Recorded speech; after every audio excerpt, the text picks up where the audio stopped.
Allah jelaskan dalam Al-Quran surah Al-Imran ayat 19.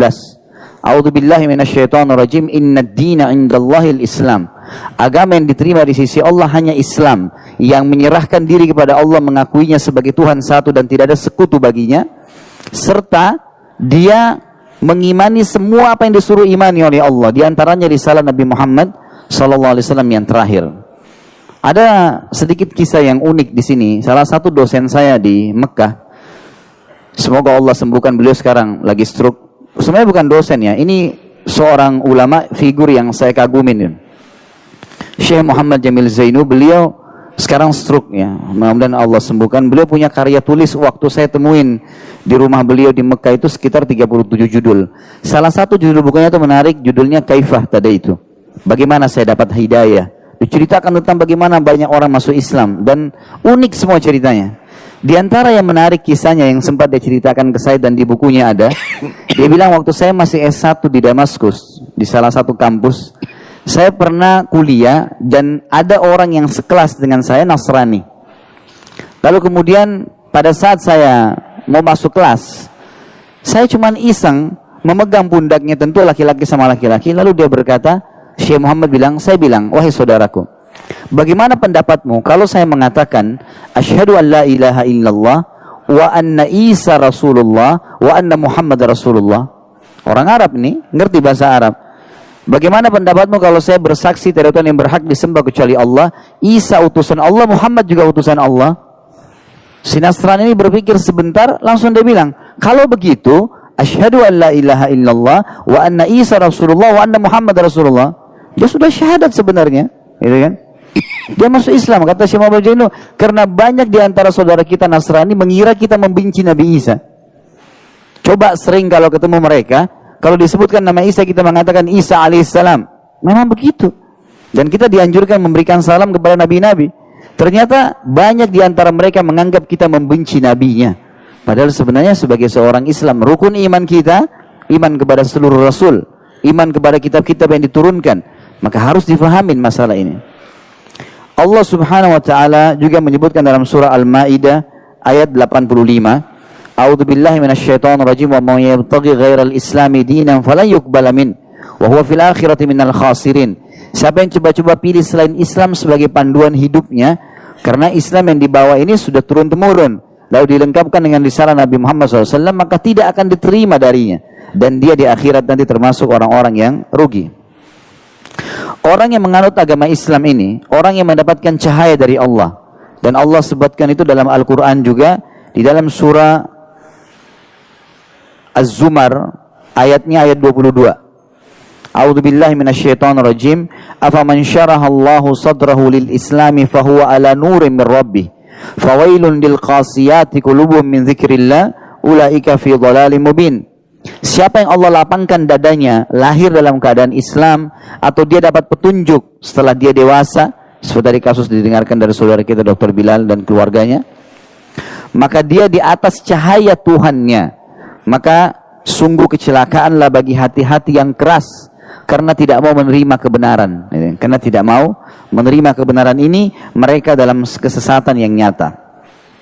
Juga dalam ayat yang lain surah Al-An'am ayat 125 Allah mengatakan, A'udzubillahi minasyaitonirrajim, "Faman yuridillahu an yahdiyahu yashrah sadrahu lil Islam." Al-ayah. Siapa yang Allah ingin kebaikan buat dia, maka Allah akan lapangkan dadanya untuk mendapatkan hidayah Islam ini. Ulama mengatakan sebenarnya semua orang pasti akan dapat petunjuk. Hidayah datang dalam bentuk sinyal.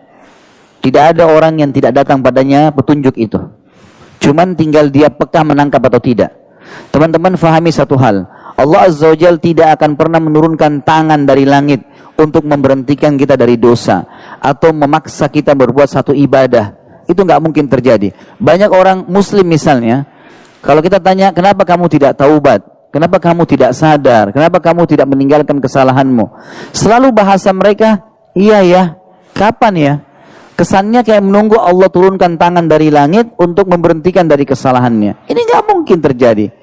Allah SWT memberikan kita hati nurani dan akal fikiran, dan dibuat kecerdasan sedemikian rupa, sampai manusia sekarang bisa membuat komputer, HP, memory card yang kecil bisa menyimpan sekian banyak data karena mempelajari otak manusia yang terdiri dari miliaran urat saraf. Satu urat saraf kata para ilmuwan di otak manusia sudah cukup untuk menampung seluruh buku yang pernah ditulis. Bukan cuma hafal Quran, seluruh buku dihafal itu bisa mampu menampung akal manusia. Diberikan akal untuk bisa digunakan menangkap kebenaran. Jadi manusia diingatkan datang kepadanya sinyal seperti itu. Subhanallah, hampir semua orang non-muslim itu datang kepadanya sinyal. Hampir orang-orang Islam orang non-muslim yang datang kepada saya ucapin syahadat. Semua kisahnya kalau bagi saya sih, kalau kita mungkin dengar biasa-biasa saja. Ada yang merinding karena dengar azan, ada yang karena melihat jilbab, ada yang karena melihat orang ke masjid, ada yang karena mendengar beberapa ayat Al-Quran, gitu kan. Semuanya yang mungkin kita biasa dengar, tetapi subhanallah mereka berbeda. Sinyal Allah datang. Ada satu teman saya di Surabaya, teman dekat saya, dia ceritakan pengalaman dia. Tetangganya ada seorang pastor. Pastor ini berarti orang Katolik. Kemudian dia bilang, "Pastor, saya ini kebetulan teman saya ini bukan dai, tapi dia sering hadir di pengajian dan orangnya humoris, suka lelucon gitu ya. Maka dia datang kepada pastor, dia bilang, "Pastor, bisa saya ngobrol sebentar?" Kata pastornya, "Silahkan." Dia bilang, "Saya terus terang pastor bingung dengan agama saya." Islam maksudnya.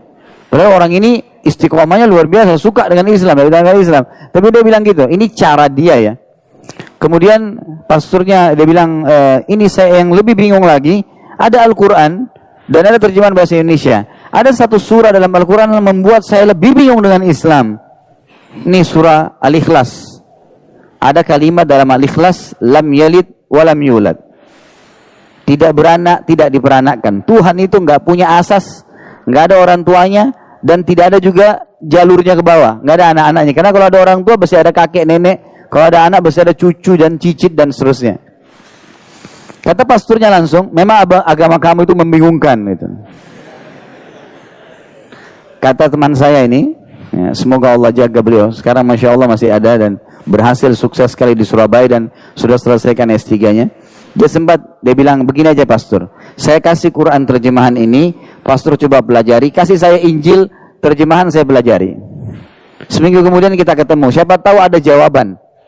Kata pastor, baiklah, dikasih Injil terjemahan, dia juga ambil Quran terjemahan. Dia bilang, saya bawa pulang Injil tersebut, saya sempat letakkan di meja kerja saya. Tapi saya terlupa, gitu kan. Selama seminggu saya tersibukkan dengan kegiatan-kegiatan, lalu kemudian saya ketemu lagi seminggu kemudian. Ternyata pastor ini serius membaca ayat lam yalid wa lam yulad, lam yalid wa lam yulad. Ini terputar-putar dibaca terus. Dia bilang setelah seminggu saya ketemu, lalu kemudian saya tanya, "Pastor ada waktu?" "Ada." "Bisa saya masuk?" "Silakan." "Bagaimana pendapat pastor? Ada jawaban nggak yang kebingungan saya kemarin?" Pastornya bilang, "Kayaknya agama kamu yang benar deh." Gitu. Memang kayaknya Tuhan nggak boleh punya asas, nggak boleh punya bawah.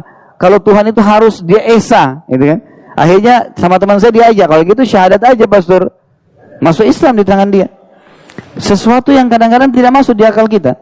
Ada teman saya di Makassar kemarin, Syekh Ali Rimi dari Mekah, dan ada satu lagi Syekh Hamad dari wilayah Hail. Dua orang ini diutus oleh Saudi jadi dosen, satu di UIN, satu di UMI di Makassar. Saya sering kali kalau waktu berapa tahun lalu saya di Makassar, ini kisah sekitar mungkin 9-10 tahun yang lalu, saya telepon, sering kalau ada apa-apa saya beritakan, "Akhi kalau butuh apa-apa telepon saya saja." Dia bilang, "Baiklah." Satu waktu dia telepon saya, dia bilang, "Khalid, coba kesini penting." Saya bilang, "Kenapa?" Dia bilang, "Ada orang mau masuk Islam." Baiklah kalau gitu saya datang. Saya datang ke sana, naik motor, sampai di sana saya tanya, "Mana orang yang mau masuk Islam?" Di sebelah dia kebetulan ada salah satu marketing obat yang sering keliling-keliling di apotik. Itu ternyata dia. Kata teman saya, Ali Harim ini orang yang mau masuk Islam nih. Saya tanya, Mas saya mau masuk Islam." Dia bilang, "Iya." "Kenapa Mas mau masuk Islam?" Dia bilang, "Saya kagum melihat dua orang Arab ini. Setiap azan pasti ke masjid, gitu kan. Pasti kalau dengar azan ke masjid. Setiap saya masuk ini pasti jalan ke masjid." Waktu saya tanya, memang bisa bahasa Indonesia tapi terbata-bata. Waktu saya tanya kenapa, dia bilang ini perintah Tuhan. Dia bilang, "Saya pertemukan dengan keadaan saya seminggu sekali ke gereja aja saya masih malas. Ini orang satu hari dipanggil, waktu saya tanya berapa kali, dia bilang 5 kali. Begitu rajinnya dia pergi. Kalau gitu saya tahu ini agama benar, saya mau ikut deh." Hanya begitu. Antum sekarang dengar azan sehari berapa kali? Jawab nggak ke masjid? Jadi unik sekali gitu ya, orang masuk Islam itu sesuatu yang luar biasa. Jadi jangan pernah berpikir, oh Islam ini sulit untuk ditawarkan. Oh Islam ini diterima atau enggak ya? Untuk berdialog, untuk berbicara menawarkan Islam, saya harus hafal Injil enggak? Atau saya hafal Taurat enggak? Itu tidak perlu. Tawarkan Islam, selebihnya tawakal kepada Allah. Karena tugas kita hanya menyampaikan. Allah berkata kepada Nabi Muhammad SAW dalam Al-Quran, ma'alaika illal balag. Tugasmu hanya nyampaikan, hai Muhammad. Enggak lebih dari itu. Kita lihat contoh-contoh. Nabi Musa alaihissalam waktu disuruh oleh Allah mencambukkan tongkatnya di bibir Laut Merah, semua ulama tafsir mengatakan Nabi Musa alaihissalam waktu itu hanya mengikuti instruksi Allah, dan Nabi Musa alaihissalam tidak tahu air akan berdiri seperti tembok, tapi karena perintah Allah cambuk, dia cambukkan tongkatnya. Selebihnya bertawakal, hanya disuruh upaya, berusaha, selebihnya sudah. Innallaha la yughayyiru ma biqaumin hatta yughayyiru ma bi anfusihim. Allah nggak akan ganti keadaan satu kaum sampai mereka mengubah diri mereka sendiri. Nggak bisa kita jadi baik menjadi lebih baik atau buruk menjadi baik kalau kita tidak berusaha. Sampaikan saja. Tidak usah berpikir saya harus menjadi seperti Dr. Zaki Naik atau saya harus seperti Ahmad Didat menghafal Injil. Itu tidak perlu. Gitu kan? Kita cukup menawarkan produk. Saya seorang marketing, saya sedang menawarkan produk saya. Ini produk saya. Tuhan itu Esa yang ciptakan langit, bumi, udara, air, tumbuh-tumbuhan, hewan. Kelihatan tidak kelihatan, kata rahasianya la ilaha illallah. Enggak ada yang menciptakan, mengurus, mengawasi kecuali Allah. Udah itu. Allah mengatakan ta'alu ila kalimatin sawa'in bainana wa bainakum alla na'budu illallah. Ini konsep dasarnya. Kita katakan kepada ahli kitab Yahudi dan Nasrani, ayo kita kembali kepada konsep dasar. Kita menyembah Allah dan tidak disekutukan. Itu konsep dasarnya. Sampaikan itu, selebihnya risalah nabi-nabi yang telah kalian imani, kami juga imani, tapi dilengkapkan dengan nabi yang terakhir. Lalu kita jelaskan, selebihnya nggak usah pikir bagaimana mereka dapat hidayah itu di tangan Allah Subhanahu wa taala. Maryam alaihissalam disebutkan dalam surah Maryam hamil 9 bulan. Kita tahu bagaimana perempuan kalau hamil 9 bulan susahnya, gitu kan? Mereka bergerak aja repot, susah. Maryam alaihissalam hamil 9 bulan sandar di sebuah pohon kurma. Kemudian Maryam alaihissalam waktu itu ketakutan, haus, lapar. Gimana nih? Tiba-tiba Allah memberitahukan melalui Jibril, di bawah kakimu sudah ada mata air Allah berikan, dan juga di belakangmu pohon kurma ini goncangin akan jatuh kurma-kurma basah yang kamu bisa makan. Saya tanya teman-teman di sini yang paling besar ototnya. Laki-laki ini mana yang paling besar ototnya, yang paling kuat? Bisa nggak goncangin pohon kelapa sawit? Hah? Ada yang bisa nggak? Bagaimana bisa Allah menyuruh Maryam yang hamil besar goncangin pohon kurma? Wa huzzi ilaiki bijiz'in nakhla, kata Allah. Goncang tuh pohon kurma, jatuh buah-buahnya. Maryam alaihissalam tidak berpikir bagaimana caranya. Begitu dia niat, tangannya disentuhkan ke batang pohon, goncang sendiri pohonnya. Tugasnya cuma menyampaikan, tugasnya cuma menjalankan, gitu kan? Itu saja, tidak lebih daripada itu.